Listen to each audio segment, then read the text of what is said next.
Comisie, bună ziua! Sunt Emilia Slavenski, director interimar al Liceului Teoretic Iulia Hășdeu, candidat la funcția de director la aceeași instituție. În continuare, propun atenției dumneavoastră proiectul Planului de Dezvoltare Instituțional al Liceului Teoretic Iulia Hășdeu pentru perioada 2023-2028. În calitate de motou semnificativ pentru prezentare, am ales afirmația lui Mark Twain: plănuiește-ți cu grijă viitorul pentru că acolo îți vei petrece restul vieții, deoarece sunt convinsă că o planificare bine gândită ne oferă siguranța reușitei și calității. Planul de dezvoltare instituțională se întemeiază pe rezultatele analizei situației reale din instituție, definește politica de dezvoltare a liceului pentru perioada respectivă, descrie conținutul și mecanismul de realizare acesteia, determină impactul așteptat asupra comunității școlare și a sistemului educațional din Liceul Teoretic Iulia Hășdeu. De asemenea, planul de dezvoltare instituțională este conceput pentru creșterea calității procesului educațional în concordanță cu noile cerințe de formare a competențelor cheie la elevi, păstrând identitatea națională în contextul globalizării unei societăți, a învățării pe tot parcursul vieții. Fiecare entitate de învățământ are o istorie. Am scris și noi o istorie în timp. Instituția a fost fondată în anul 1957, activând ca școală medie moldovenească numărul 32. În anul 1984 au fost deschise clase cu profil muzical care activează până în prezent, iar în anul 1999 școala medie numărul 32 a obținut statutul de liceu, fiind reorganizată în Liceul Teoretic Iulia Hășdeu. Astăzi, Liceul Teoretic Iulia Hășdeu dezvoltă potențialul intelectual și creativ al fiecărui elev, asigurând un mediu favorabil pentru învățământ de calitate bazat pe politicile de stat în domeniul educației. Prin urmare, la moment, suntem liceu teoretic cu 3 trepte de școlaritate, cu limba de predare limba română, forma de finanțare bugetară. Dacă vorbim despre populația instituției, la nivel de elevi, avem 1161 elevi, repartizați în 36 de clase, treapta primară 13, treapta gimnazială 17 și treapta liceală 6 clase. Mediul de proveniență al elevilor este 86,21% mediul urban și 13,79% mediul rural. Populația instituției la nivel de personal este constituită din 118 angajați, dintre care 6 cu cadre didactice, personal didactic 85, personal nedidactic auxiliar 32. Din cei 85 de cadre didactice, avem profesori cu grad superior 12, cu grad didactic 1 30, cu grad didactic 2 25,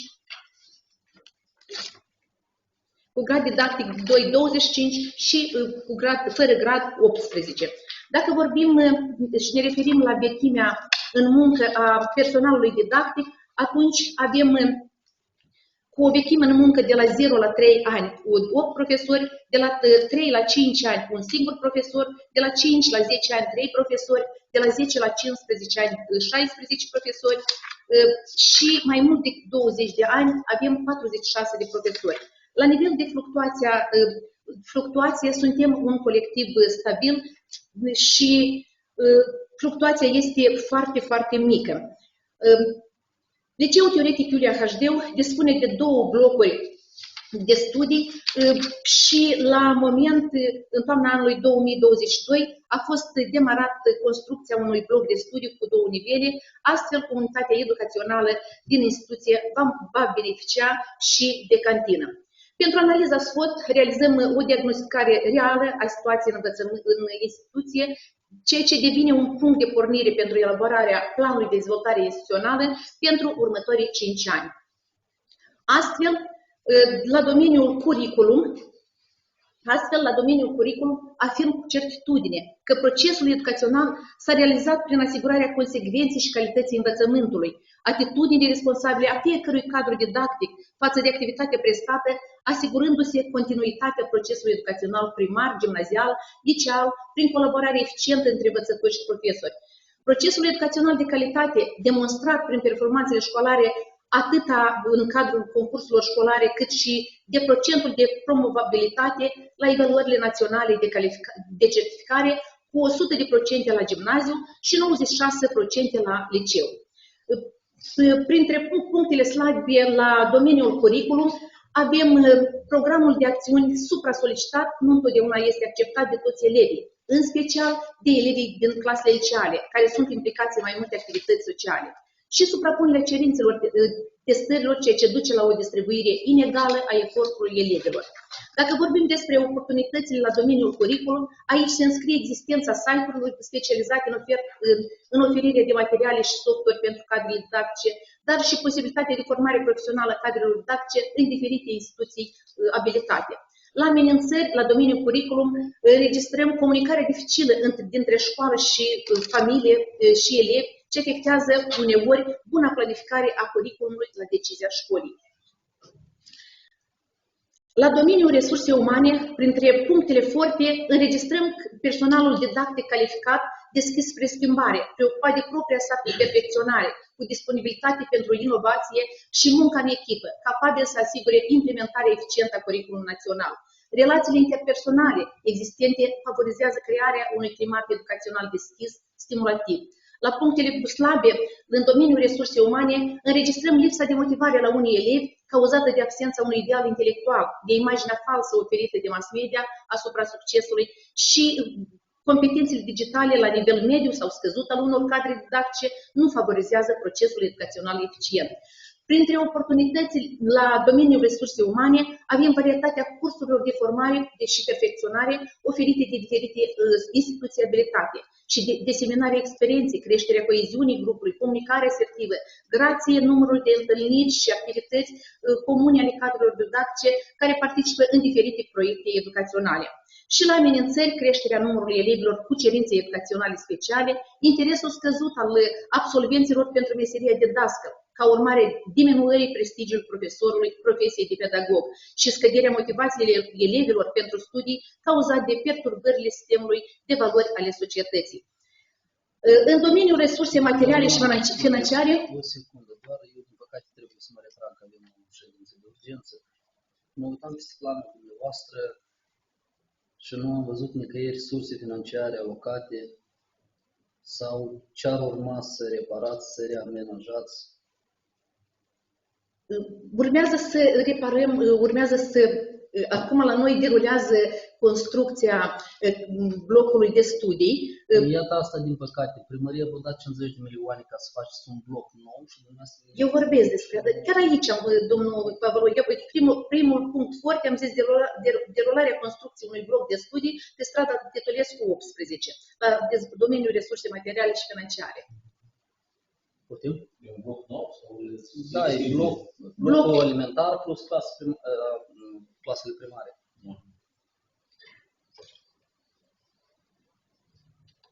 Ok.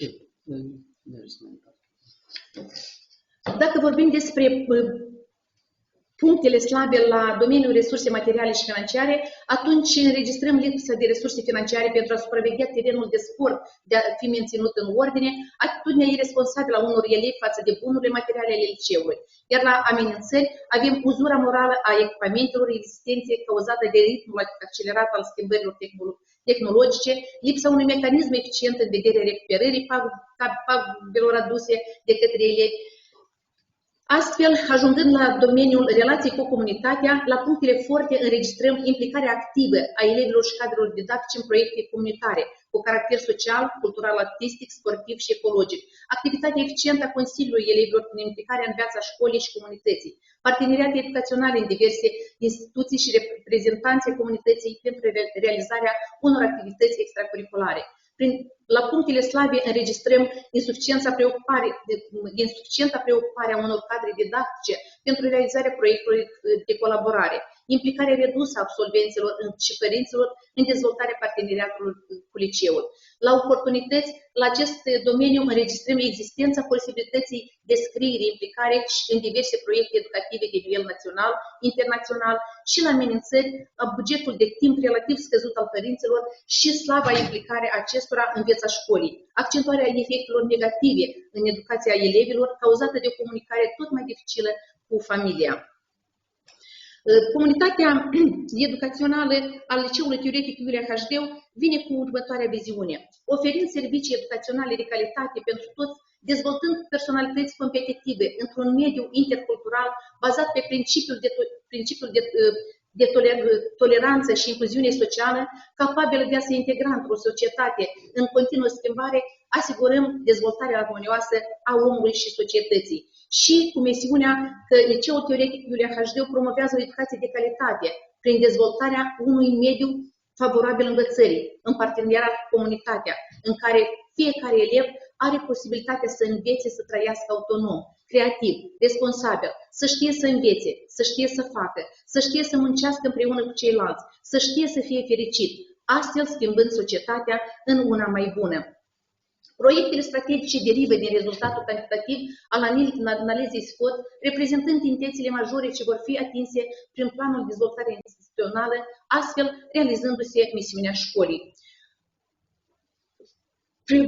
Prioritățile Liceului Teoretic Iulia Hașdeu sunt următoarele: asigurarea unui proces educațional de calitate în vederea dezvoltării armonioase personalității elevilor, prin formarea și dezvoltarea competențelor acestora, considerarea managementului la nivelul școlii și al clasei în scopul eficientizării activităților și adaptării la nevoile beneficiarilor, modernizarea, renovarea și dezvoltarea bazei tehnico-materiale a liceului și consolidarea infrastructurii, dar și diversificarea și intensificarea activităților educaționale cu scopul valorificării competențelor la elevi.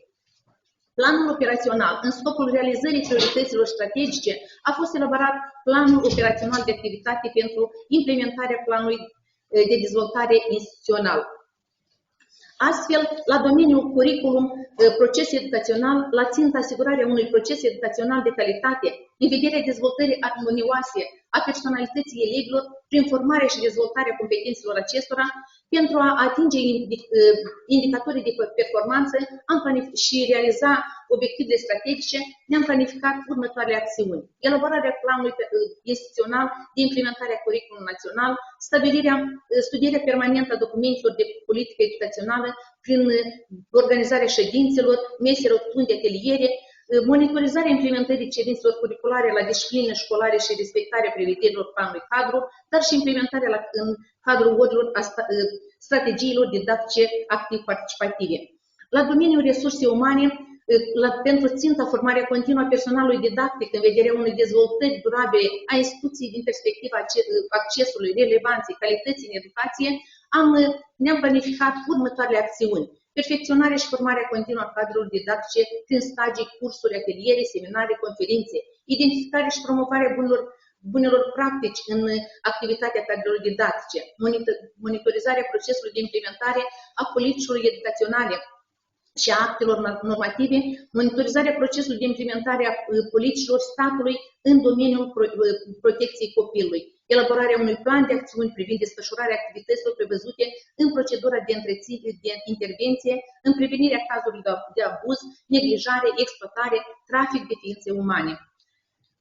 La domeniul resurse materiale și financiare, pentru ținta modernizare, renovare și dezvoltarea bazei tehnico-materiale a liceului și consolidarea infrastructurii, ne-am propus următoarele acțiuni: dotarea sălilor de clase cu materiale didactice interactive, tehnică și asigurarea cu mobilier necesar adecvat particularităților de vârstă, crearea unui sistem de monitorizare video în toate sălile de clasă, coridoarele liceului și teritoriul adiacent. La fel, asigurarea pazei și securității instituției și a teritoriului adiacent acestuia. Informarea angajaților cu principiile de constituire a bugetului liceului și încadrarea acestora în procesul de gestionare a bugetului.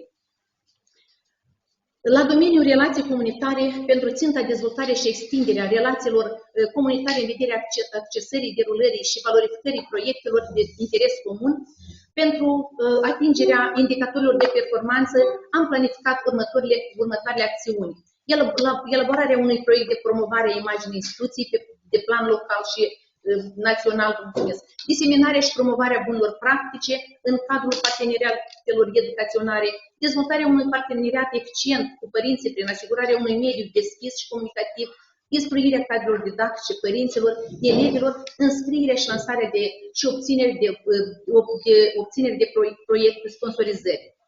Și echipa managerială, în colaborare cu Comisia pentru Dezvoltarea Liceului, va coordona elaborarea și implementarea planului de dezvoltare instituțională în baza proiectului. Astfel, la implementare se vor selecta activitățile prioritare pentru fiecare an de studiu. Se vor informa, actualiza, se va realiza un feedback lunar. Se vor elabora rapoarte semestriale pentru operarea ajustărilor corespunzătoare în procesul implementării și prezentarea lor la Consilii Profesorale și Consiliul de Administrație. La nivel de monitorizare, anual se va raporta la Consiliul Profesoral nivelul de realizare obiectivelor generale, sistematic se vor desfășura acțiuni corective în caz de identificare a devierilor și se vor implica toți factorii interesați, factorii de decizie, partenerii, cadrele didactice, părinții și elevii. Vor fi informați factorii interesanți asupra rezultatelor implementării planului de dezvoltare instituțională a liceului, în care vor fi incluse propuneri privind modificările necesare pentru perioada ce urmează. La nivel, în continuare, prezint volumul alocațiilor mijloacelor financiare pentru anul 2023 și tot aici vorbesc despre acele alocații municipale care vin în construcția blocului de studiu cu cantină. În continuare, prezint și costurile de implementare pentru următorii 4 ani. Și în final, vin să menționez că pentru nivelul performant al instituției, e necesar să continue să formeze un colectiv cu viziune, în care oricine își va cunoaște misiunea și va acorda partenerului încrederea cuvenită, manifestând comportament lingvistic și comunicativ corect, coerent, empatic și eficient, deoarece ultimul cuvânt în istorie aparține nu adulților, dar copiilor. Și a investi în ei înseamnă a investi în viitor. Deci, voi continua să comunic asertiv și empatic pentru a asigura succesul tuturor factorilor umani implicați în comunitatea educațională Liceul Teoretic Iulia Hășdeu, într-un cadru de respect din partea tuturor partenerilor. La fel, vin să mulțumesc Consiliul Municipal Chișinău și tuturor celor implicați care ne-au ajutat să demarăm construcția blocului de studii, unde vom avea și cantină. Vă mulțumesc pentru atenție. Mulțumim. Stimați colegi, deci am auzit, văzut planul, comunicat pe doamna Slavinscă, întrebări.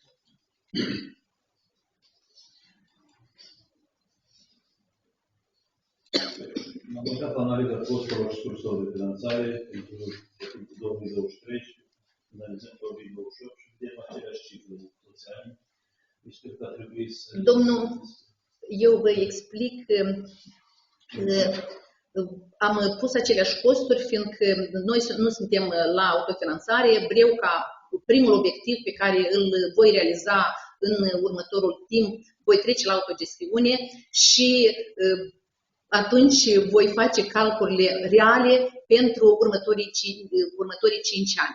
Am discutat cu colaboratorii de la Direcția Educației, Tineret și Sport și mi-au spus că dacă numărul de elevi nu se schimbe, treceți aceleași cifre.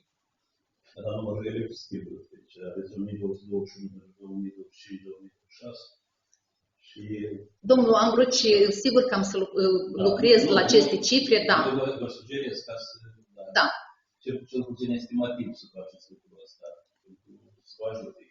Sigur, vă mulțumesc mult pentru sugestia. O știți ce cereți la direcție.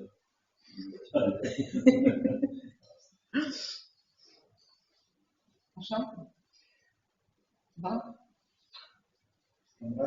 Trebuie să notăm motivația candidatului. Care Care este motivația dumneavoastră din familie? Motivația mea este să continui.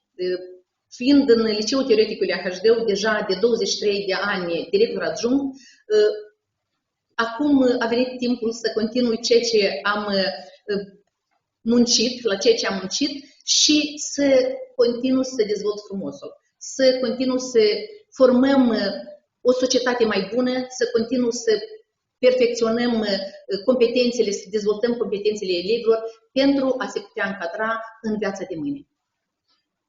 Pardon, dacă am înțeles corect, prima ce îți face câștigați concursul?